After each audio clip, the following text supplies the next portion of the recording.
8월 1호 광복절. 광복절 왜 준비했냐면 다음 주에 광복절이잖아요. 8월 15일. 태극기를 달 때 마음이 달라지겠죠. 그걸 제가 생각을 해서 이 조회를 기획을 한 거예요. 그냥 광복절을 하면은 뭐가 재미있겠어요? 어떻게 하면 재밌을까를 고민하다가 영화, 드라마, 제가 아는, 제가 추천하고 싶은 그 소재를 중심으로 풀어갈 거예요. 광복절, 우리한테 광복절이 어떤 의미가 되겠는지. 8월 광복절 뭐죠? 8월 15일 광복절. 1945년 8월 15일 대한민국이 일본으로부터 광복된 것을 기념하는 날이죠. 그리고 또 3년 뒤 8월 15일 대한민국 정부 수립을 함께 기념하는 날이에요. 두 가지 의미가 있고요. 다음 주 일요일에 우리는 광복절을 앞두고 있어요. 73회 광복절 행사, 오희옥 애국지사 애국가 제창 한번 들어보시겠어요?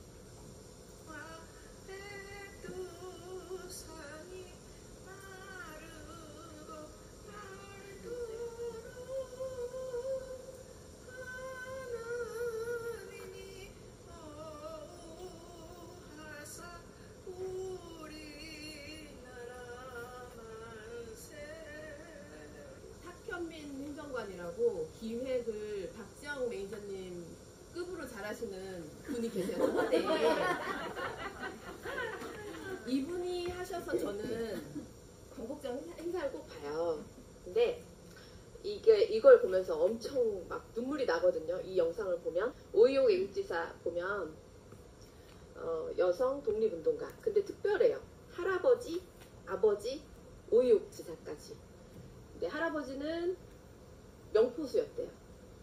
만주에서 독립운동 하셨고, 아버지인 오광선 장군이에요. 그냥 할아버지는 의병이었고, 아버지는 이제 장교, 신흥무관학교 출신이에요.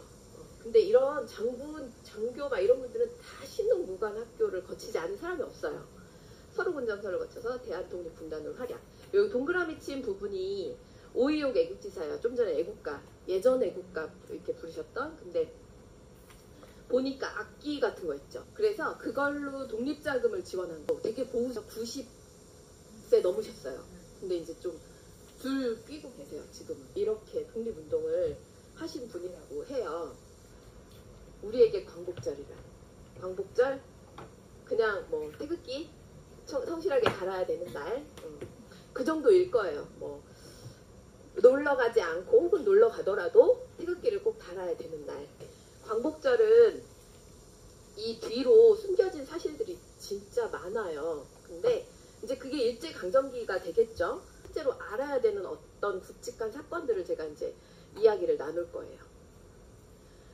8월 15일 해방 전까지 1909년 을사늑약, 10년 한일병합, 국사 시간에 많이 배웠잖아요.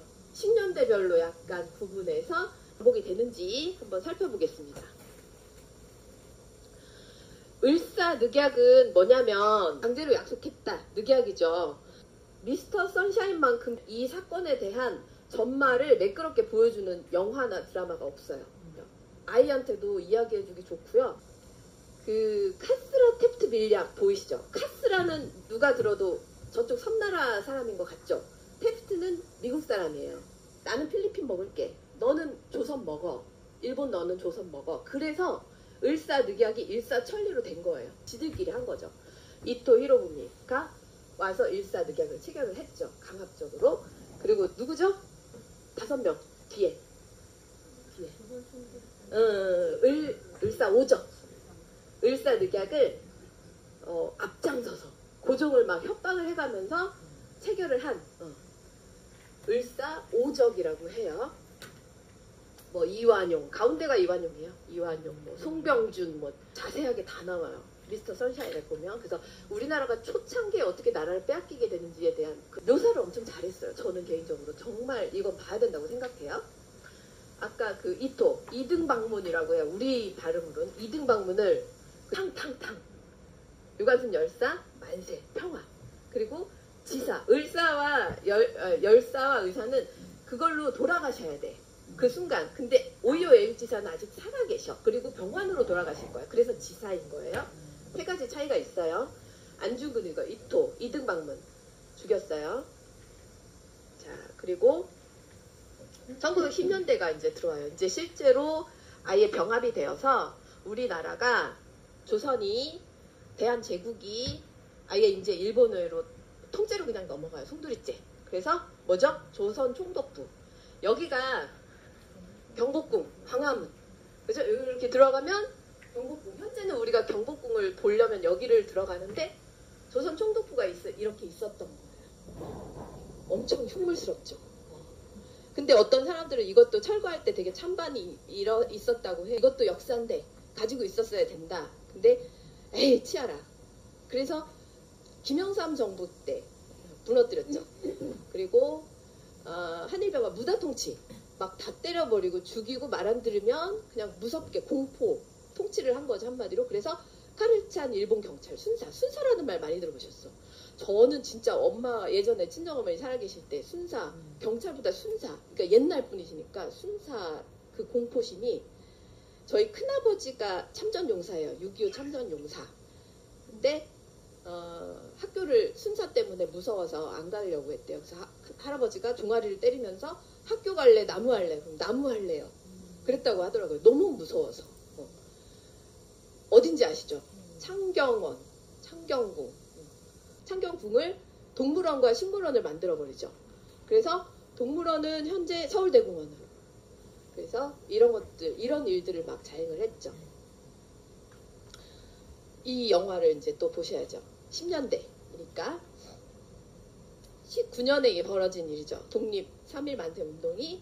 그러니까 그런 무단 통치에 저항하는 하나의 몸부림이었던 거예요. 첫 몸부림, 거의 첫 몸부림. 그래서 한 거 보시면 또 굉장히 마음이 엄청나게 많이 아프고요. 참 잘 그려냈다라는 생각이 들어요. 근데 그걸로도 부족하죠. 너무 부족하죠. 처참함이. 그리고 20년대 들어서 이제 민족 말살 여러 가지 일들을 하죠. 일제가. 밀정 영화 보셨어요? 밀정? 여기에 보면은 사회주의 어떤 뭐 정체산으로 막 그려지는 이런 인물들도 나오는데 좀 최근 영화잖아요. 그래서 사회주의 독립운동가들이 조금씩 등장하기 시작해요. 그게 이제 약산 김원봉, 밀정. 그러니까 민족을 말살시키기 위해서 이제 때려잡는 걸로는 안 돼. 그래서 적당히 꼬시면서 제일 먼저 하는 일이 친일파 양성. 민족을 분열시키는 거예요. 친일파냐 친일파가 아니냐. 내가 살기 위해서 친일파가 되어야 될까? 친일파를 엄청나게 육성을 해가죠. 그래서 최남선 진짜 엄청난 친일파. 그냥 친일파 하면 딱 나오는 최린. 그리고 최남선은 뭐 누구죠? 우리 그 작가잖아요. 엄청 천재 작가. 근데 이제 처음에는 저항하는 글을 썼다가 이때부터 한국 신민이 되어서 막 천황을 찬양하고 막 이런 글들을 막 써 내려가죠. 우리도 저항을 하죠. 그래서 1920년대에 김좌진, 홍범도 장군이 활약하는 봉오동 전투. 뭐 국뽕이라는 둥 막 그런 말 하는 사람 진짜 국뽕 좀 하면 안 돼? 취하면 안 돼? 이런 데서 국뽕 취해야지. 국뽕이 웬 말이나요? 저는 그런 말들을 좀 안 했으면 좋겠어요. 이런 거 보면서 사실은 진짜 감사하는 마음으로 저는 찬양을 해도 모자라다고 생각하는 사람이거든요. 그래서 꼭 보시면 좋겠어요. 김좌진, 홍범도 장군이 이때 활약을 해요. 처음으로 이때 싸워요. 그 전에는 저항할 힘이 없었어요. 왜냐하면 무기도 없고 통일된 누군가도 없고 군대가 해산이 됐으니까. 을사늑약하면서 제일 처음에 한 게 군대 해산이잖아요. 그런 사람들이 여기로 다 흘러 들어가서 의병이 된 거거든요. 장군이 된 거고. 그래서 1910년대 신흥무관학교 보이시죠? 이때 이회영 선생은 그때 전재산 다 털어서 육형제는 간도로 가서 이 준비를 한 거예요. 그래서 이렇게 홍범도 장군 같은 이런 장군들을 육성을 하고 의병들이 저항을 할 수 있었던 거예요. 누구죠? 방정환. 저는 이게 그 일제강점기 치하에서 방정환과 어린이날이 이렇게 중요한 사람인지 몰랐어요. 근데 역사책에 보면 그렇게 우리가 깊이 다루지 않거든요. 근데 진짜 중요한 이유가 이거예요. 민족 말살, 어린이날 방정환.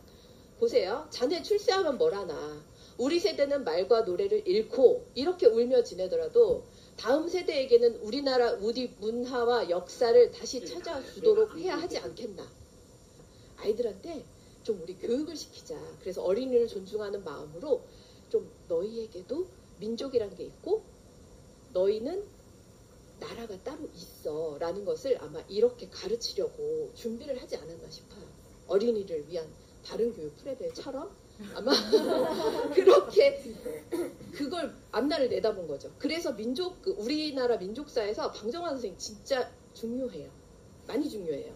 민족 말살에 저항한 어떤 평화적인 거죠. 이것은 봉오동 전투는 무력이라면 방정환 선생은 평화적인 거고, 그리고 교육으로 그걸 깔아놓는 거죠. 조금 더 궁금하신 분들은 찾아보시면 좋을 것 같아요. 1937년에 일제가 금지했대요. 왜냐면 이제 이런 것도 다 읽을 거 아니에요. 너희들이 미래를 준비하는구나. 어디 감히. 그래서 37년에 없애요. 그런데 이제 그랬다가 해방 후에 부활이 되죠. 그리고 이제 박열 보셨죠? 박열. 이거는 간토 대지진, 동일본 대지진. 그때 이제 일본 사람들이 너무나 많이 죽어나가는데 거기에다가 누구 핑계거리가 필요한 거죠. 재물이. 희생양. 그래서 조선인이 우물에 독을 탔고 조선인들이 불을 지른다. 그래서 일본인들이 못 살겠다. 그래서 그 막 감옥까지 찾아가서 썰어버려. 그냥 막 사람을, 조선인을. 그래서 엄청나게 많이 죽였고, 이제 그 관동 대학살 하면 박열 영화는 또 한번 보시면 그 관동 대지진에 대한 그런 집중적인 이야기니까 보시면 좋을 것 같고요. 박열이 중요한 이유는 이게 어디예요? 이거 제가 찍어온 사진인데 효창공원 안중근 감요 사무이사 백정기, 윤봉길, 이봉창 사무이사 묘거든요. 세 분은 다 있어요. 안에 유해가 있어요. 안중근은 감요 없으시니까. 효창공원에 있는데 박열 북에서 돌아가셨어요. 왜냐면 그 6.25 때 주요 독립운동가들을 피랍해서 가는 게 또 북한의 임무였대요. 중요한 임무였대요. 이때 피랍돼요. 이때 피랍돼서 북으로 가신 분들이 되게 많아요. 그래서 이분들이 또 분류가 되죠. 사회주의로 갔기 때문에 독립운동을 쳐주지 않아. 서훈도 막 굉장히 늦게. 이분이 이 일을 해내는 거예요. 네. 누가 사실 우리가 생각하면 막 나라에서 이런 대단한 분들을 다 이렇게 해올 것 같잖아요. 근데 김구 선생이 박열에게 부탁을 해서 돈이 어디 있겠어요. 그런 걸 유해자가 해가지고 얼마나 어렵겠어요. 근데 그걸 해내신 분이에요. 해서 여기 효창공원에 모신 분이에요. 그걸 꼭 아셔야 돼요. 자, 그리고 20년대 문화통치. 이제 이 영화는 너무 옛날 거라서 찾기가 어려웠어요. 딱 이거 두 장. 아나키스트는 뭐예요? 무정부주의자. 근데 너무 재밌어요. 꼭 보세요. 넷플릭스에 있을 거예요, 아마. 제가 진짜 넷플릭스 홍보대행사가 된 것 같아요. 맨날 넷플릭스 얘기하고. 네. 누군지 아세요? 장동건, 김상중, 정준호, 이범수, 그 의열단 이야기예요. 의열단이 그랬어요. 내일 바로 죽을 것처럼 의로운 어떤 독립운동을 내가 투쟁을 한다. 멋지게 입고 다녔다고. 그래서 이게 이렇게 표현이 된 거예요. 장동건처럼 막 이렇게 조각상 같은 사람들이 막 폭탄 던지고 그렇게 독립운동을 해요. 그래서 아나키스트 추천해요. 누구 작품인지 아세요? 이준익 감독은 이게 거의 초기 작품이에요. 계속 망하고 이것도 망했어요. 그런데 지금 그래서 동주, 자산어보 이런 영화 만드는 거예요. 이때 이렇게 실패를 했기 때문에. 근데 저는 너무 훌륭한 영화로 그 당시에도 너무 재밌게 봤고 정말 오래된 대학생 때 20년 전의 영화네요. 자, 그리고 이제 나와야죠. 1930년대 이제 병참 기지화. 우리 땅에서 이제 전쟁을 하겠다 이거야. 우리 땅을 토대로. 그래서 이때 이제 신채호 선생 조선 상고사. 자, 말살 정책하고 이렇게 일환인데요. 이게 뭐 20년대 크게 우리가 분류하는 거지. 나 이때부터는 말살할 거야. 이때부터는 뭐 병참 기지할 거야. 그게 아니잖아요. 30년대 안 되겠다. 진짜 대단한 분이에요. 우리가 꼭 기억을 해야 돼요. 김원봉. 근데 그 조선혁명 김원봉이 누구냐면 의열단. 열렬하게 우리의 사명을 다해서 그냥 죽을 힘을 그냥 오늘 죽어도 여한이 없을 정도로 우리는 독립운동을 한다. 제일 존경했대요. 단재 신채호 선생을. 김원봉이. 김구 선생보다 더 포상금이 더 높았다는 건 다 알고 계시죠. 김구 선생이 예를 들어 50만 원이면 김원봉은 300만 원. 예, 그 정도로 이제 되게 높아서 현상금이. 왜냐면 다 때려부시니까 김원봉이 자꾸만. 그리고 너무 훌륭한 또 사람들을 배출을 하고. 그래서 항일 독립운동사 항일 선언문에 백미. 항일. 일본에 저항하는 글이죠. 백미, 최고로 훌륭한 글. 조선혁명선언을 써달라고 한 거예요. 신채호 선생한테. 그래서 민중은 우리 혁명의 대본영이다. 우리는 민중 속으로 들어가 민중과 손을 잡고 폭력, 암살, 파괴, 폭동 등을 통해 강도 일본의 통치를 끝장내자. 처음에는 이제 이런 글들이 안 나왔었죠. 신채호 선생도. 근데 하다 보니 안 되겠는 거지. 글만으로는 안 되고 이놈의 것들을 나도 부셔버려야겠어. 이렇게 이제 생각이 점점 더 전환이 되신 거죠. 그래서 이 항일선언문을 조선혁명선언을 김원봉 단장은 가슴팍에 맨날 품고 다니면서 이제 그런 독립운동을 전개했다고 합니다. 30년대 병참 기지화, 또 여러 가지 일들이 있죠. 창씨 개명, 동주를 추천드려요. 흑백영화 아주 보다 보면 동주를 통해서 송몽규를 볼 수 있어요. 나 윤동주가 좋아서 선택한 영화인데 윤동주는 잘 안 보이네, 송몽규가 막 보이네 하면서 굉장히 그 사람에 대한 약간 아름다움이 느껴져요. 송몽규 보면 어떻게 저렇게 천재적일 수가 있지? 그리고 어쩌면 저렇게 거국적으로 생각할 수가 있지? 하면서 굉장히 이제 놀라운 그런 발견을 할 수 있어요. 이준익 감독 작품. 1930년대 윤봉길 읽어. 진짜 중요한데요. 이제 워치라고 뮤지컬이에요. 진짜 중요하거든요. 왜 중요하냐면 32년에 윤봉길을 의거를 하잖아요. 그런데 이렇게 마지막 워치가 왜 워치인지 아시죠? 그거 회중시계 교환한 거 백범 김우 선생과 죽기 직전에 이렇게 사진을 찍어요. 그래서 이렇게 폭탄을 투하해서 저기 그 중요한 사람들 많이 보내잖아요. 저 세상으로. 잘가 안녕. 그리고 이제 이렇게 돌아가셔요. 흰티를 천막을 띄우고요. 총으로 관통을 시켜서 일장기를 상징하는 피가 이렇게 번지도록 그렇게 해서 돌아가셔요. 국민당 총통 장제스, 임시정부 지원, 독립운동이 이제 흐려졌어. 되지도 않고 친일파는 너무 많이 나오고 우리가 뭐 할 수 있는 게 없어. 더 이상. 그래서 거의 힘을 다 포기할 때쯤에 윤봉길이 나서서 폭탄을 해서 우리 이렇게 할 수 있다를 보여준 거예요. 그래서 중요해요. 장제스가 이 덩어리가 큰 중국도 해내지 못한 일을 조선의 한 청년이 해냈어? 대단하다. 우리가 도와줄게. 그래서 그때부터 엄청나게 지원을 받아요. 임시정부가. 그래서 먹고 살아요. 먹고 살 게 없는데 윤봉길을 이거 이후로 임시정부가 지원을 받아요. 돈 나올 데가 없어요. 30년대 병참 기지화, 암살 영화는 이제 이래저래 계속 암살을 하려고 요직들의 어떤 그 목숨을 죽게 해서 우리도 이제 저항을 계속 하는 거죠. 그리고 이제 셋계, 이게 바로 그거예요. 중일전쟁. 중국이 져버려요. 일본한테. 근데 이제 중국도 난리가 난 거잖아요. 그래서 이제 중일전쟁을 다룬 영화. 그 탕웨이가 이제 그 친일파죠. 양조위가. 양조위를 이제 어떻게 이렇게 아름다움으로 유혹을 해서 막 친일파를 제거한다 막 이런 건데 잘 되지 않죠. 중일전쟁 그거예요. 그래서 윤봉길 의사 사건하고 굉장히 연관이 되는 거예요. 까레이스키 기억나시는 분? 한 30년 됐는 것 같은데요. 그래서 자료도 없어요. 까레이스키가 고려인이잖아요. 고려인. 이때 그 또 소련이 막 등장하기 시작해요. 그래서 스탈린이 강제 이주를 하죠. 다 보내버려요. 얼마나 멀리 보내버리냐면 이렇게 여기 블라디보스토크, 여기 우리나라. 그래서 여기서부터 이렇게 근데 다 강제 이주해. 정착 과정 중 이렇게 많이 죽었다. 추정된다. 이때 누가 또 중요한 인물이 우리가 아는 중요한 인물이 또 누가 함께 가죠. 홍범도 장군. 그래서 홍범도 장군이 여기서 돌아가시죠. 극장 관리인 하다가 극장 문지기 하다가 돌아가시죠. 그래서 지금 올해 원래 그 유해 송환하는 거였는데 아직 안 돼서 지금도 계속 노력 중이라고 해요. 그리고 여명의 운동은 진짜 오랜만에 봤어요. 병참 기지화의 가장 어떤 처절함을 볼 수 있는 그런 작품이라고 생각해요. 각종 생체 실험, 마루타 되게 오랜만에 들어보지 않으세요?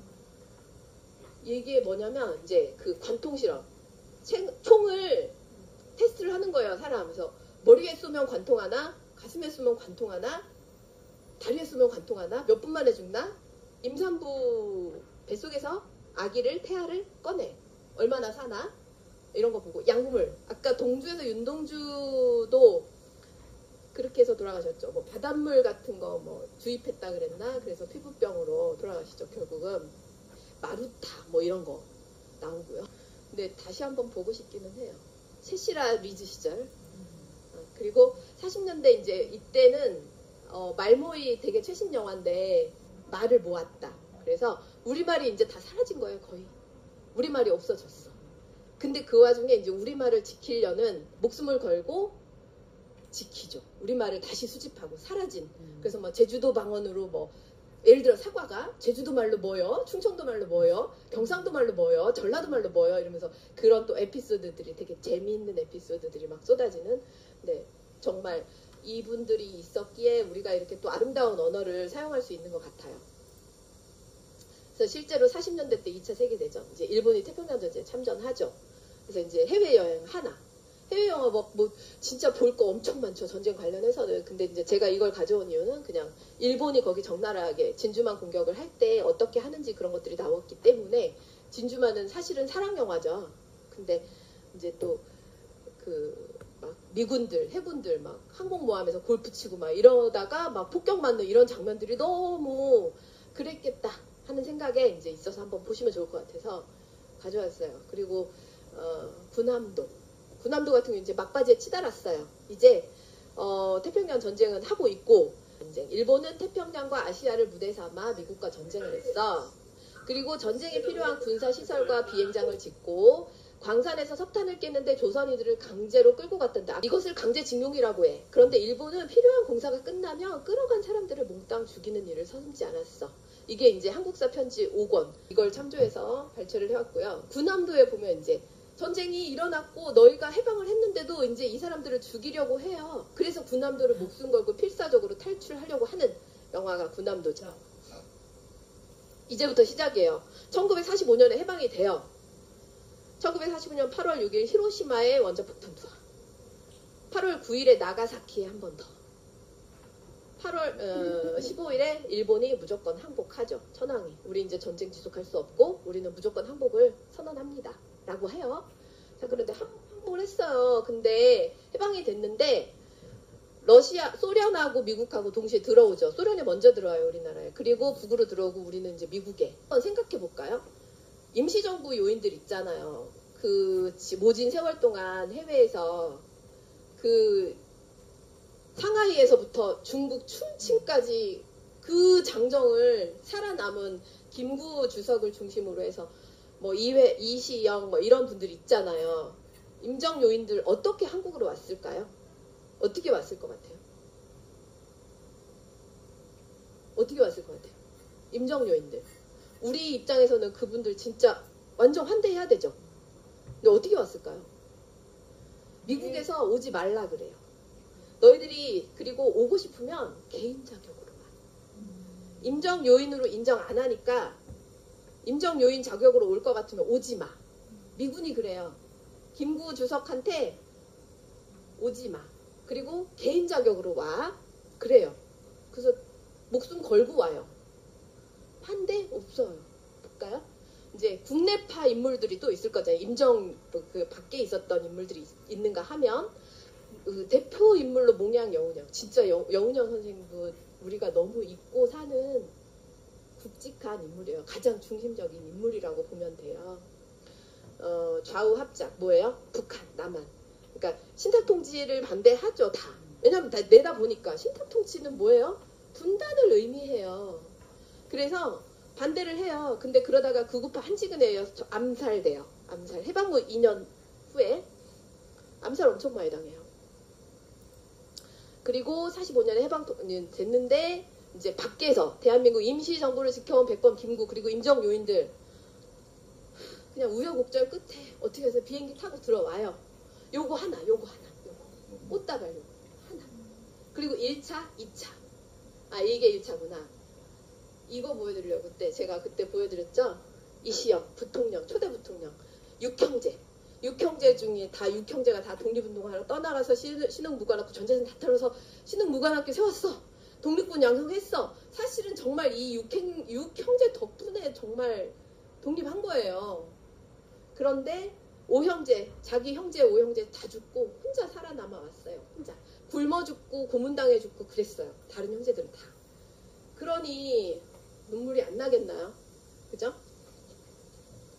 이렇게 와요. 겨우 와요. 겨우. 아무도 비행기값 대주지도 않았고요. 들어오지 말라고 해요. 그래서 그냥 개인 자격으로 이렇게 들어와요. 어떻게. 자, 그리고 심지어 이게 누구예요? 아까 장제스. 이게 뭐냐면 해방이 되었기 때문에 해방됐어. 축하해. 잘 들어가도록 해서 마지막으로 축하 밥을 사는 거예요. 장제스가. 백범 김구에게. 해외에서도 중국에서도 이러는데 우리나라에서는 들어오지 말라고. 얼마나 청천벽력 같은 소리예요. 그죠? 그리고 이제 2차로 또 이제 들어와요. 그래.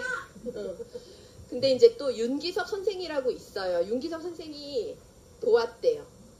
김구 같은 이런 사람도 들어오지 말라 그랬는데 그의 가족들은 어땠겠어요? 방법 없죠. 못 들어오는 거예요. 돈이 어딨어요 일단. 어떻게 들어와요? 걸어 들어올 수 있는 거리도 아니고. 그래서 윤기섭 선생이라는 분이 임정 그 나머지 요인분들과 그의 가족들을 돕는데 들어오게 하는데 끝까지 하셨대요. 끝까지. 제일 마지막으로 들어오셨대요. 이런 분들 기억해야 되지 않겠어요? 이런 분들이 있었겠다. 우리가 배고팠겠다라는 생각은 하지만 그 처절함은 실제로 우리가 문장으로 혹은 그림으로 사진으로 확인을 해보면 정말 다르거든요. 그래 어떻게 들어왔을까? 처음 해보셨죠? 그런 생각. 안 해보셨죠? 그냥 당연히 대단한 분이니까 모셔왔을 것 같잖아요. 전혀 아니라는 것. 그리고 미국이 이렇게 하죠.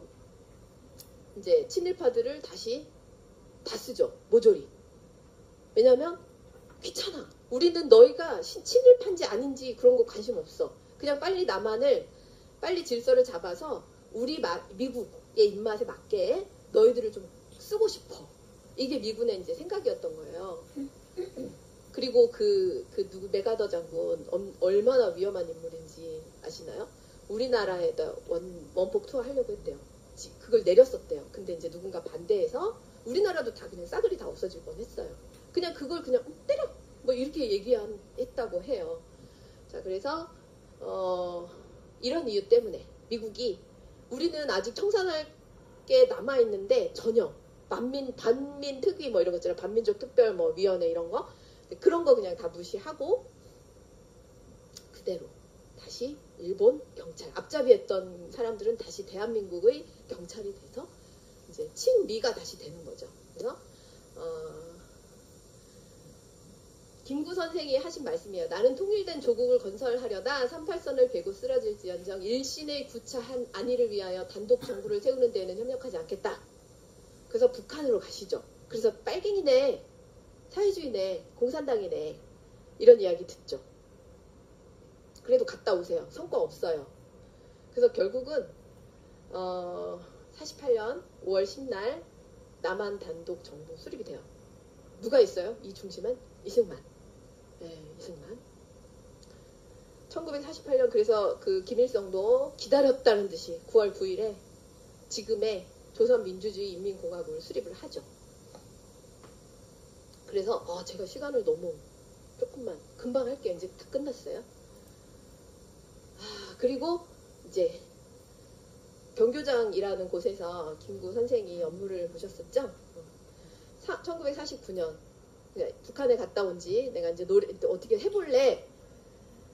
안 됐어. 그리고 1년 만에 암살을 당하세요. 누구한테? 안두희. 추주길놈한테. 근데 서거 1년 뒤 이제 6.25 발발하고요. 진짜 쳐맞아요. 죽어요. 안두희가. 누구야? 버스 운전기사 박기서. 이런 이야기까지는 진짜 모르셨을 거예요. 저는 궁금해서 끝까지 파거든요. 박기서 씨는 버스 운전기사였어요. 이 당시에. 근데 안두희, 김구를 그 암살한 안두희를 진짜 집에 들어가요. 그래서 때려 죽여요. 진짜 때려 죽여요. 몽둥이로. 그게 이 몽댕인데 이 몽댕이 이름이 정의봉이에요. 정의봉. 박물관에 있어요. 우리 그 서울의 박물관에. 논어를 새겨가지고 때려 죽였대요. 그래서 처음에 3년형 받고 그 다음에 3.1절 특사로 이제 또 국민들이 청원했겠죠. 이런 사람을 가두면 되겠어? 그래서 1년 3개월 만에 출소하고 택시기사 하시다가 지금은 이제 또 조금 더 지긋해지셨더라고요. 지금 살아계세요. 훌륭하신 분이라고 생각합니다. 우리에게 그죠? 광복절이라. 우리가 몰랐잖아요. 우린 그냥 이렇게 태극기는 달아야 되니까. 근데 이걸 알고 달면 마음이 달라요. 진짜 태극기 달 때 너무 마음이 뿌듯하고 감사하는 마음, 우선은 감사하는 마음. 이런 말 있잖아요. 독립운동하면 3대가 망하고 친일하면 3대가 흥한다. 호국 영령, 순구 천열들은 목숨을 바쳤고 친일한 사람은 목숨을 구했다. 그래서 이제 그런 사람들 기회주의자라고 하는 거잖아요. 기회를 틈타서 내가 어떤 방향을 설정해서 탁 올라타는 거. 그 사람들 중 누군가는 호가호위하여 장군, 정치인, 사업가가 되었다. 최소 알고는 있어야겠죠. 우리가. 그리고 친일 정당 있거든요. 막 일본 찬양하는 그런 것 좀 선별해서 투표 좀 하시면 좋겠어요. 저는 정말로. 저는 엄청 그걸 많이 보거든요. 그래서 제가 극단적으로 썼지만 친일 정당이라고 저는 표현을 해요. 거기에 이제 장군, 정치인, 사업가 이렇게 있는 거예요. 그래서 이회영의 후손인 이종걸 의원 같은 분들 지지하시면 저는 좋겠어요. 그 사람이 별로인 정책을 펴더라도 저는 사상이 덜 나쁘기 때문에 그렇다고 저는 생각을 하고요. 역사를 우리가 바로 알고 광복절 뒤에는 이런 일들이 숨어서 있었다는 걸 우리가 알고 그것들을 아이에게 교육을 시켜서 아이들의 판단을 잘 할 수 있도록 그렇게 해서 광복절을 맞이하셨으면 좋겠어요. 여러분들을 광복절 태극기 개항 홍보대사로 임명합니다. 너무 길게 했어요. 이렇게 해서 저는 유튜브에 좀 편집을 해서 올릴 거니까 링크를